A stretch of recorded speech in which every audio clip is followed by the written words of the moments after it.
भारत का चुनाव आयोग, तमाम सवाल उस पर लगते रहते हैं, तमाम क्वेश्चन मार्क्स जो है, उसकी जो प्रतिष्ठा है, जो चुनाव आयोग है उस पर लगते रहते हैं। और तमाम जितने भी राजनीतिक दल हैं विपक्ष के, तमाम राजनीतिक दलों के आरोप रहते हैं कि ज्ञानेश कुमार जो मुख्य चुनाव आयुक्त हैं, सरकार से मिले हुए हैं, सरकार के लिए काम करते हैं। कई बार आरोप लगते हैं। अभी जो सेशन चला पार्लियामेंट का, वहां भी देखने को मिला कि कई बार वहां भी हॉट टॉक हुई इस चीज को लेकर के, चाहे वो महुआ मोइत्रा हो टीएमसी से, चाहे वो राहुल गांधी हो, तमाम सांसदों ने पार्लियामेंट में भी इस मुद्दे को उठाया। और मैं आपको याद दिला दूं कि अभी पिछले ही कुछ समय पहले की बात है, जो इनका जो तरीका था इनको चुनने का, मुख्य चुनाव आयुक्त भारत को बनाने का जो तरीका था, वो एक प्रोसेस था। और प्रोसेस ये था कि वो एक कानून था जिसमें 3 मेंबर्स जो थे, वो 3 मेंबर भारत के जो चुनाव आयुक्त हैं उनकी जो है वैकेंसी जो होती थी, उसकी सीट जो होती थी उसको फिल करते थे, यानी कि उनको चुनते थे चुनाव आयुक्त के तौर पर, जिनमें एक जो है मुख्य चुनाव आयुक्त और 2 चुनाव आयुक्त जो है वो चुने जाते थे। उसका प्रोसेस जो है सबको पता है आप लोगों को, कि उसमें एक भारत के प्रधानमंत्री, एक नेता विपक्ष और एक सुप्रीम कोर्ट के सीजीआई, ये 3 लोग जो हैं वो चुनाव आयुक्तों का चुनाव करते थे। मोदी सरकार ने इसमें जो है थोड़ा सा चेंज किया, वो एक कानून लेकर के आए और उन्होंने सीजीआई को जो है इससे बाहर निकाल दिया, जो चुनावी प्रक्रिया थी। और वहां पर उन्होंने भारत सरकार के ही एक कैबिनेट मिनिस्टर को वहां पे रखा, यानी कि अब प्रक्रिया ये हो गई कि भारत के प्रधानमंत्री, उनके कैबिनेट मिनिस्टर और नेता विपक्ष 3 लोग मिलकर के जो चुनाव आयुक्त हैं उनका चुनाव करेंगे।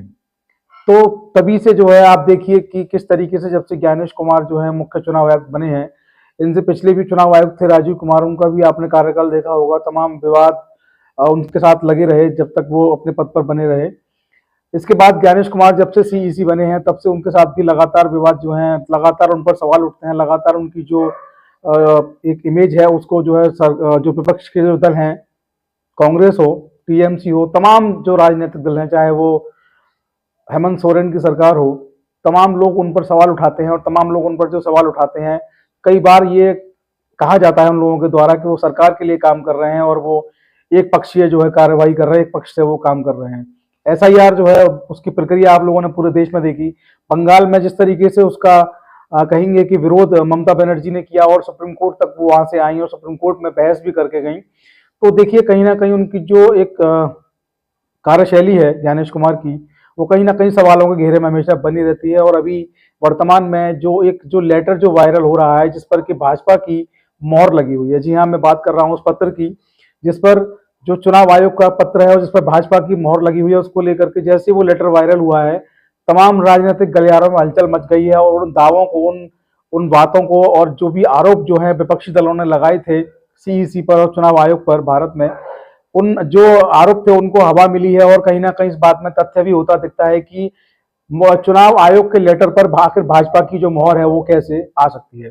तो इस बारे में देखिए, सोशल मीडिया से, प्रिंट मीडिया से, आप कहीं से भी आप देखना चाहेंगे तो हर जगह पर आपको चीजें मिल जाएंगी, हर जगह पर चीजें मौजूद हैं। हमने भी देखी यहाँ से लल्लन टॉप से इस चीज को, जहाँ से हम आपको कोट करके बता रहे हैं, चुनाव आयोग के लेटर पर बीजेपी की मोहर, मचा बवाल तो अफसर सस्पेंड, फिर बताया कांड कैसे हुआ। भारतीय चुनाव आयोग के पत्र पर बीजेपी की मोहर ने सियासी बवाल मचा दिया है। कांग्रेस समेत विपक्षी पार्टियां चुनाव आयोग से सवाल पूछ रही हैं। इस मामले में चुनाव आयोग ने कार्रवाई भी की है। देखिए मसला क्या है, मसला केरल से आई एक तस्वीर से सवाल खड़ा हो गया है कि क्या भारतीय चुनाव आयोग यानी कि इलेक्शन कमीशन ऑफ इंडिया के दफ्तर में भी पॉलिटिकल पार्टी की मोहर लगने लगी है। बात बिल्कुल जायज है, क्योंकि इलेक्शन कमीशन ऑफ इंडिया जो है, उसके लेटर जो जारी होते हैं उन पर जो मोहर होती है वो इलेक्शन कमीशन ऑफ इंडिया की ही वो मोहर होती है। उस पर भाजपा की मोहर कैसे आई, सवाल ये है। चुनाव आयोग का एक लेटर वायरल हुआ जिसमें भारतीय जनता पार्टी बीजेपी की मोहर लगी है। विपक्ष और मीडिया चैनलों ने हंगामा काटा तो चुनाव आयोग ने एक्शन भी लिया। 23 मार्च को चुनाव आयोग ने घटना में शामिल एक असिस्टेंट सेक्शन ऑफिसर यानी कि एएसओ को सस्पेंड भी कर दिया है। पूरा मामला चुनाव आयोग के एक आधिकारिक लेटर से जुड़ा हुआ है। ये लेटर 2019 के उम्मीदवारों का आपराधिक रिकॉर्ड छापने के दिशा निर्देशों पर था, जिसे केरल राज्य की सभी पॉलिटिकल पार्टियों को भेजा गया था। लेकिन जैसे ही इसकी कॉपी सामने आई, लोगों की नजर एक अजीब चीज पर अटक गई। उस लेटर पर बीजेपी की केरल यूनिट की मोहर जो है वो लगी हुई थी। देखिए बहुत बड़ा सवाल है, चुनाव आयोग के लेटर पर बीजेपी की मोहर, वो भी उनका जो सिंबल है उस सिंबल के साथ में, चिंताजनक बात है। फिर क्या था, विपक्ष ने तुरंत मोर्चा खोल दिया, सवाल उठे कि क्या चुनाव आयोग और सत्ताधारी पार्टी के बीच की दूरी सिर्फ कहने तक ही सीमित है। 23 मार्च की दोपहर भारतीय कम्युनिस्ट पार्टी मार्क्सवादी सीपीआईएम की केरल यूनिट ने अपने ऑफिशियल हैंडल से जो लिखा वो मैं आपको बता दूं। उन्होंने लिखा कि क्या बीजेपी के अब सारे दिखावे छोड़ दिए गए हैं। बीजेपी ने अब सारे दिखावे छोड़ दिए हैं। ये कोई बात छिपी नहीं रही है कि एक ही पावर सेंटर से भारतीय चुनाव आयोग और बीजेपी दोनों को कंट्रोल किया जा रहा है। देखिए बहुत बड़ी बात है, एक ही जगह से भारतीय चुनाव आयोग और बीजेपी दोनों को कंट्रोल किया जा रहा है।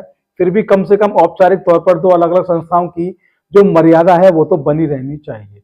देखिए यहाँ पर भी एक सवाल उठा दिया है, एक आरोप लगा दिया भारत के चुनाव आयोग पर।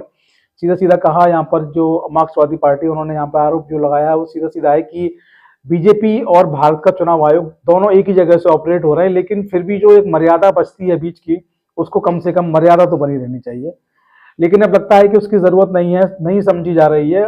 मोहरें अब यूं ही बदल रही हैं। चुनाव आयोग के पत्र पर बीजेपी की मोहर ठीक वैसे ही जैसे पुराना आयोग ईवीएम में कोई भी बटन दबाओ कमल का फूल ही खिलता है। देखिए ईवीएम पर भी सवाल यहाँ पर आ गया है कि आप किसी को भी वोट दीजिए लेकिन वोट जाएगा भाजपा को ही, ऐसा आरोप लगाते हैं और कहते हैं कमल खिलता है। बस एक ही संयोग सामने है कि अब क्या किसी को ध्यान नहीं देना चाहिए?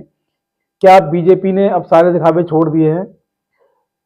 केरल के मुख्य निर्वाचन अधिकारी सीईओ ने अपने ऑफिशियल हैंडल पर इसकी सफाई देते हुए जो है वो लिखा, हमारे संज्ञान में आया है कि चुनाव आयोग का एक पत्र जिस पर भारतीय जनता पार्टी बीजेपी की मोहर लगी हुई है वो कोई मलयालम न्यूज चैनलों पर प्रसारित किया जा रहा है। मुख्य चुनाव निर्वाचन अधिकारी सीईओ का कार्यकाल स्पष्ट करता है कि यह पूरी तरह से एक लिपिकीय त्रुटि है जिसे तुरंत पहचान कर सुधार लिया गया। हाल ही में बीजेपी केरल यूनिट के उम्मीदवारों के आपराधिक इतिहास के प्रकाशन से जुड़े 2019 के दिशा निर्देशों पर स्पष्टीकरण मांगते हुए सीईओ कार्यालय से संपर्क किया गया था। पार्टी ने इसके साथ 2019 के मूल निर्देश की एक फोटोकॉपी भी जमा की थी जिस पर उनकी पार्टी की मोहर लगी हुई थी। दुर्भाग्यवश कार्यालय इस दस्तावेज पर लगी पार्टी मोहर को नोटिस नहीं कर पाया और जाने अनजाने में उस कॉपी को स्पष्टीकरण के साथ अन्य राजनीतिक दलों को भेज दिया गया। देखिए यहाँ पर ये कहते हैं कि ये हमने उनसे जो है स्पष्टीकरण मांगा था, स्पष्टीकरण पर उन्होंने अपनी मोहर लगा के दे दी और हम जो है उसको देख नहीं पाए और हमने जाने अनजाने में उसकी फोटोकॉपी करके अन्य पार्टियों को भेज दी।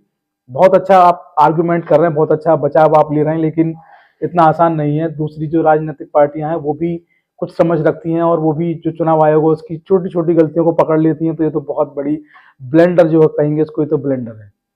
तो देखिए जैसे ही मामला सामने आया इसके बाद कांग्रेस ने भी जो है इस पे लिखा है कि ये कोई गलती नहीं है, ये रेड फ्लैग है। एक संवैधानिक निकाय में बीजेपी का निशान आयोग की साख पर कई गंभीर सवाल जो है वो खड़े करता है।